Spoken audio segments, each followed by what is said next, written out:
so we're at part 3 of our video, and I just want to show you several more types of problems that show up in this section. There are several verify the identity. So that's when you start with one of your sides, either the left-hand side or the right-hand side, and do work to only one side until it matches the other side. The best idea is to start with a more complicated side first. So I'm going to start with the left-hand side and just copy it as exactly. So sine of alpha plus beta divided by the cosine of alpha times the cosine of beta. Now, I want to do something to this. Our goal, of course, is to get to the tangent of alpha plus tangent of beta. But listen, I see a sum difference right in front of me. Probably should do that first. Remember, sine is the sum difference formula that alternates, and you keep the same operation. So this is going to be equivalent to sine of alpha cosine of beta plus cosine of alpha sine of beta. And again, the description there would be I use the sum difference formula. Okay, divided by, denominator we'll leave just as is for now. That's cosine of alpha times the cosine of beta. So the question is, what do we do to this now to make it look like this? Okay, now this in the bottom is a monomial. It's one term. I know it's two factors, but it's just one term because there's only one term. There's no anything added or subtracted, which means I could split this up into two separate fractions. I could write this as the sine of alpha cosine of beta divided by my entire denominator, cosine of alpha cosine of beta, plus the cosine of alpha sine of beta divided by my entire denominator, cosine of alpha cosine of beta. Okay, so what do? We split the fraction. Always write a line to explain what you did. Now, take a look. Look, I got a cosine of beta right here. I can cancel with this cosine of beta right here. And that's going to leave me with the sine of alpha over the cosine of alpha. Plus, I got some canceling that can happen over here too. Cosine of alpha cancels with cosine of alpha, which leaves me with the sine of beta divided by the cosine of beta. And we canceled common factors. If you just want to put cancel, that's fine with me. Now I've got sine of alpha over cosine of alpha, which is tangent of alpha, right? Now if these were two separate angles, if this was alpha and this was beta, we couldn't write this as tangent. It has to be the same angle inside, which is alpha. So this is tangent of alpha plus, same idea here. I've got sine of beta over cosine of beta, which is just tangent of beta. And what do we do there? First of all, we finish the proof. We prove what we were trying to prove. Second of all, we use one of the fundamental identities, and that is for quotient. That's one of those two quotient identities. So we verify the identity, and there's several of those examples you should practice. Okay, these are some of my favorite problems. I think you'll like them too. They involve drawing triangles in the appropriate quadrant and then using the formula to determine what the trig function they're asking for, what the expression is. So notice this is find the exact value, which means don't use a calculator. All right, and notice they give us conditions. Cosine of alpha is 8 over 17, and alpha lies in quadrant 4. And then a separate condition, which also means a separate diagram for sine of beta equals -1/2, and beta lies in quadrant 3. These problems typically ask you to do several problems. So the red highlighted is the only problem I want to do on this page, and then the next screen I'll show you this one, and then the next one I will show you this one. So right now we're just focusing on this problem. So let's draw a diagram or a picture to represent alpha and then a picture to represent beta. So we need an XY axis to do this. Okay, it says alpha lies in quadrant 4, so I'm going to draw again a line in quadrant 4 to get my triangle. Remember, you always go back to the axis, so we have a 90-degree angle in here. All right, remember this is the angle alpha that I'm talking about, so right there is going to be our reference angle, and it says that cosine of alpha is 8 over 17. Now remember, cosine is defined to be x value over your r value. If you like, it can be adjacent over hypotenuse. Either way, that is 8 and that is 17. So we need to find this missing side over here. Okay, now to do that, we need side squared, or 8 squared, plus, we'll call it y squared is equal to 17 squared. And then if you need to, pull out your trusty calculator. And when I pull out my calculator, I get 64 plus y squared equals 289. I subtract the 64, so I have y squared is equal to 225. The square root of 225 is equal to 15. So y is 15, or is it? It's really plus or minus 15, and in my picture that's going to be minus 15, right? Because it's below the x-axis, is in quadrant 4. Now I need to do an entirely different drawing for beta. Alright, so here's my beta drawing. First of all, it says beta lies in quadrant 3, so I draw an angle in quadrant 3. I go back to the x-axis to create my 90-degree angle. This is my reference angle, beta. Now, remember, sine is defined to be your y value over your r value, or you can say that's opposite over hypotenuse. Okay, so the opposite, or the y value, is -1. My hypotenuse is 2, which means I need to find my x value. So I could say x squared plus -1 squared is equal to 2 squared. That gives me x squared plus 1 is equal to 4. X squared is equal to 3, and x is equal to plus or minus the square root of 3. It can't be both, but in the picture it is a negative x value because we're in quadrant 3, so negative square root of 3. So now I have my two triangles drawn. What next? Okay, well, now we're supposed to notice we haven't even started the problem. All we've done are diagrams to represent these two situations. So I'm trying to find a cosine of alpha plus beta. I should probably write my formula down. So that's going to be cosine of alpha plus beta is equal to cosine of alpha. Now remember, cosine is cosine, cosine, sine, sine, right? With the opposite operation. So it's cosine of alpha, cosine of beta, minus sine of alpha, sine of beta. Okay, so cosine of alpha means I need to look at my alpha picture.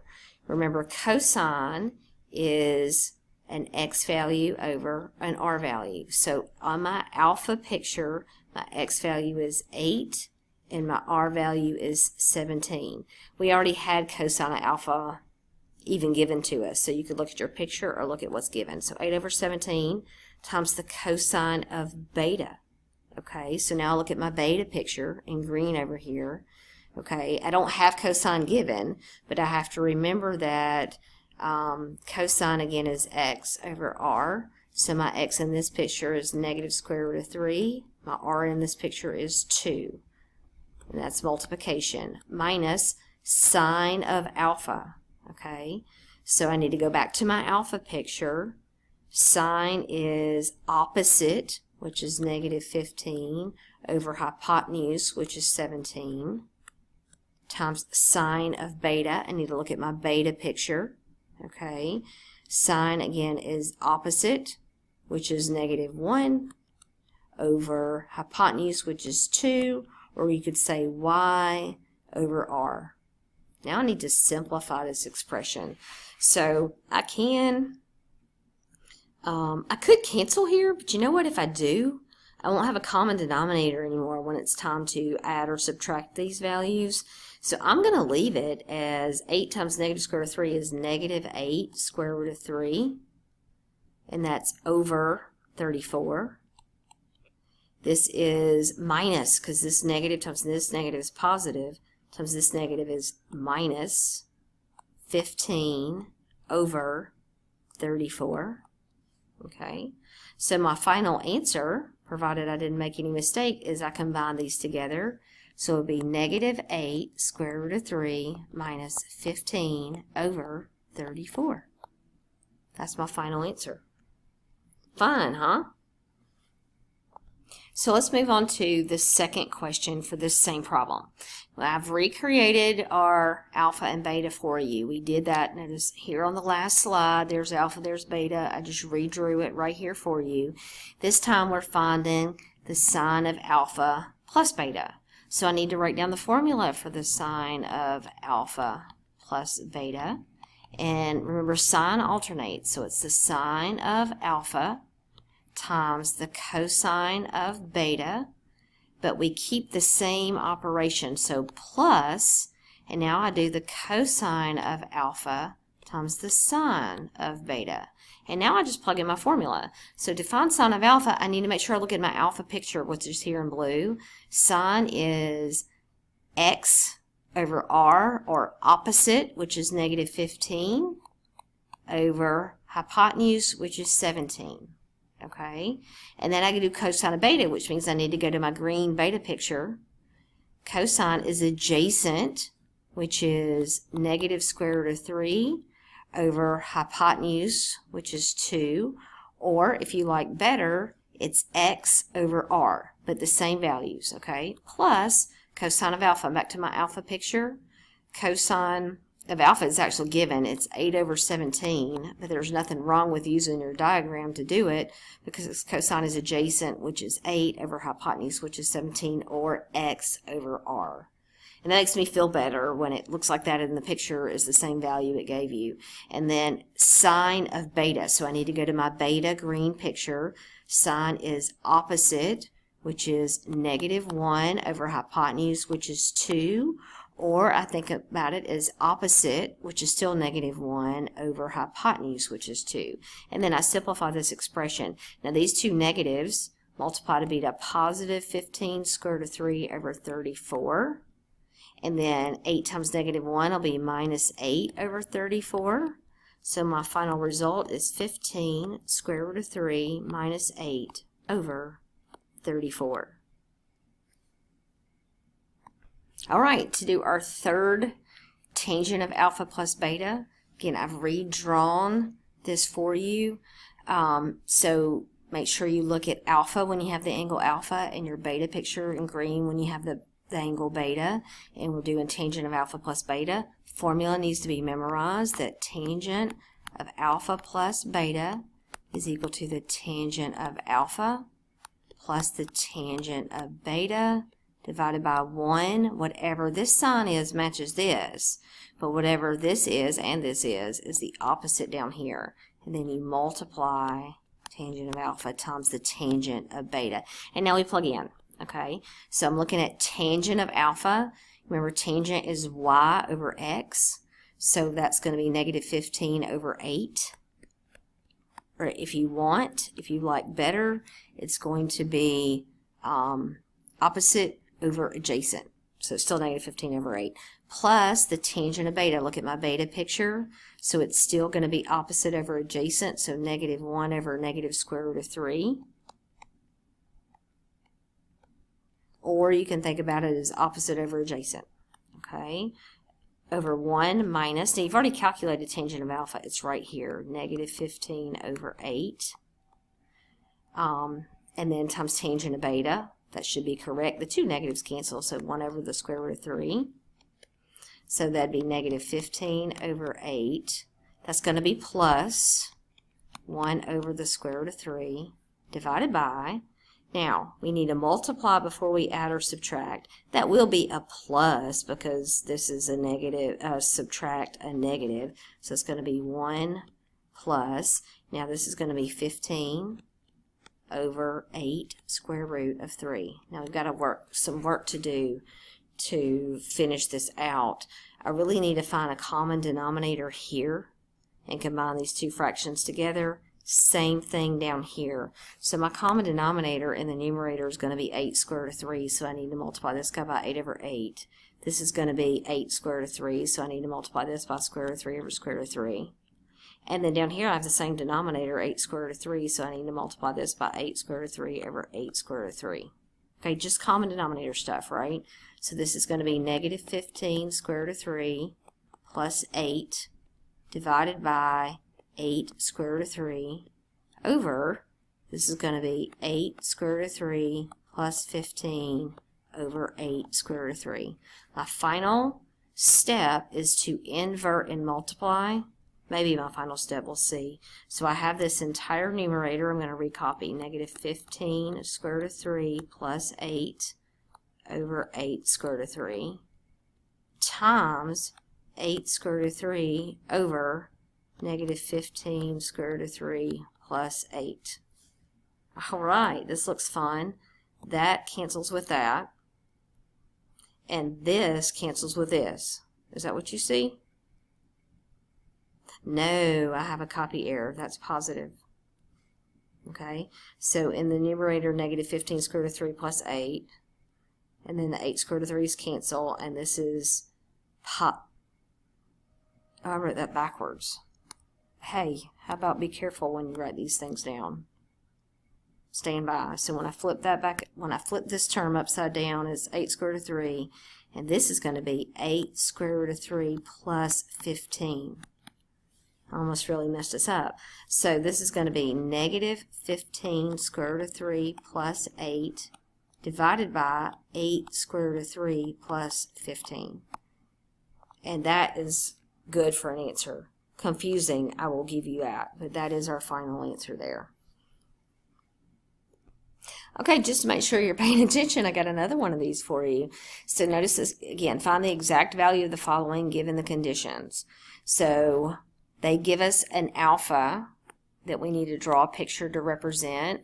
It says that tangent of alpha is 3/4 and that pi is less than alpha is less than 3 pi over 2. So remember, pi lives right here, 3 pi over 2 is right here, so this must be in quadrant 3. So there is your reference angle of alpha. Tangent, remember, is y over x. So my y value, 3, my x value is 4. Is that really right, though? They're both negative here, so it's really negative 3 and negative 4. You agree?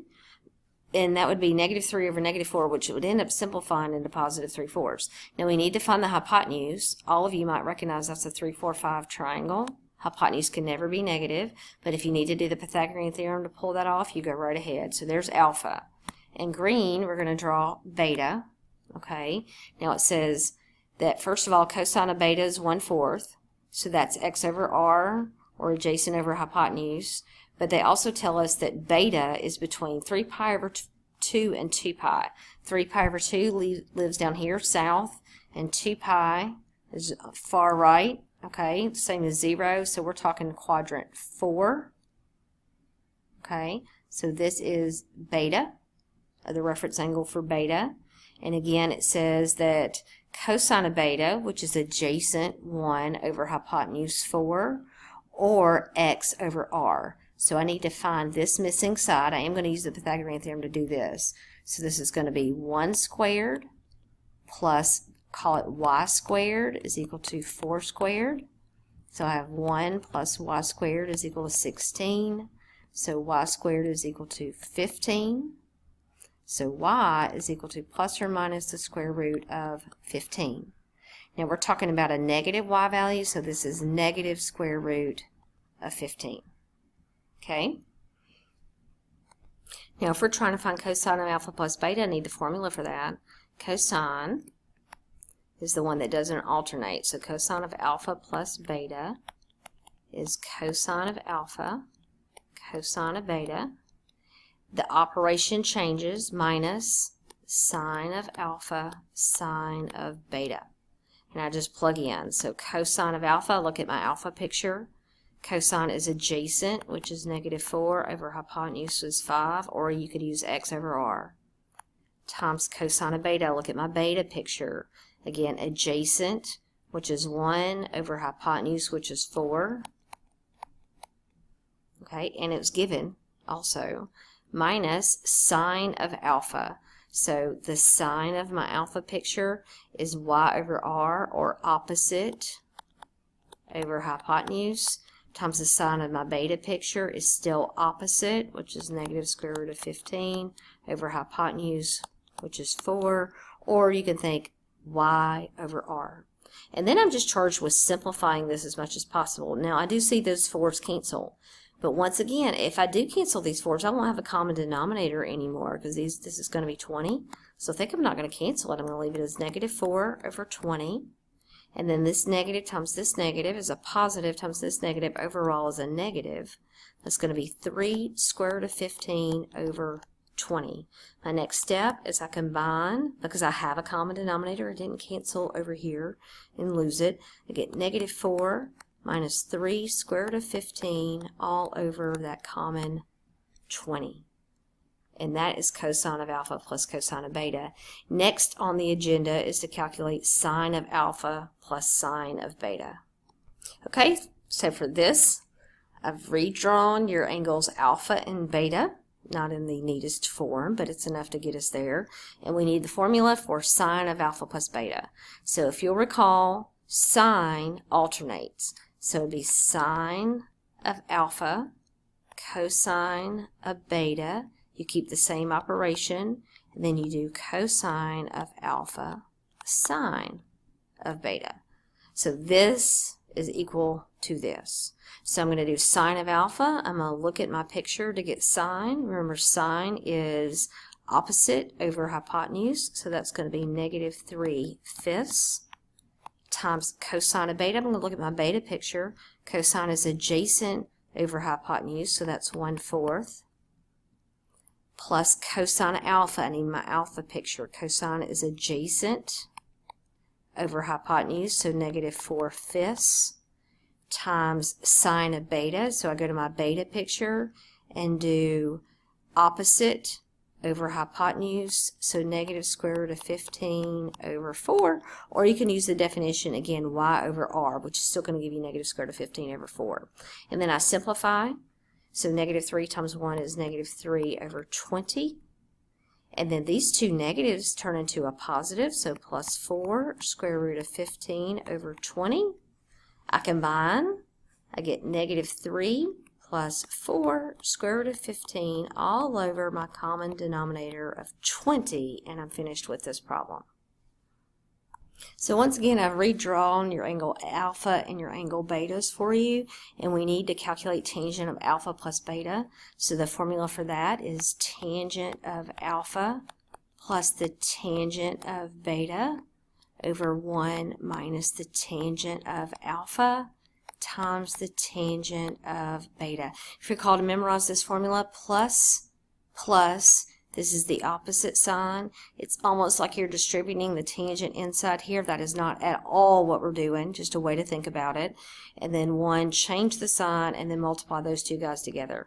Now I'll plug in, I look at alpha to come up with tangent.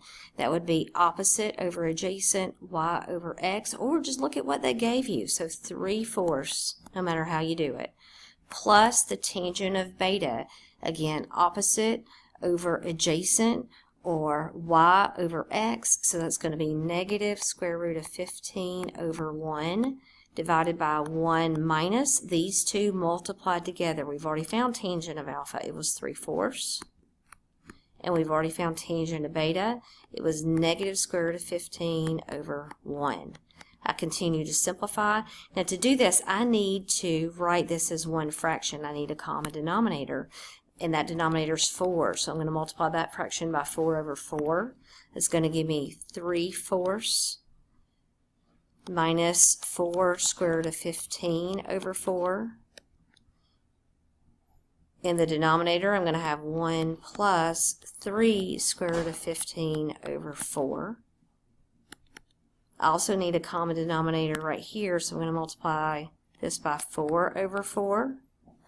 So now we combine, because we have a common denominator, and so that'll be 3 minus 4 square root of 15 over 4 divided by 4 plus 3 square root of 15 over 4, and then we invert our denominator. So now you have 3/4 square root of 15 over 4 times 4 over 4 plus 3 square root of 15. The 4's cancel, so we get a final answer of 3 minus 4 square root of 15 divided by 4 plus 3 square root of 15. All right, that wraps up all the videos for the sum and difference formulas. I hope you find this helpful. Let me know if you have questions.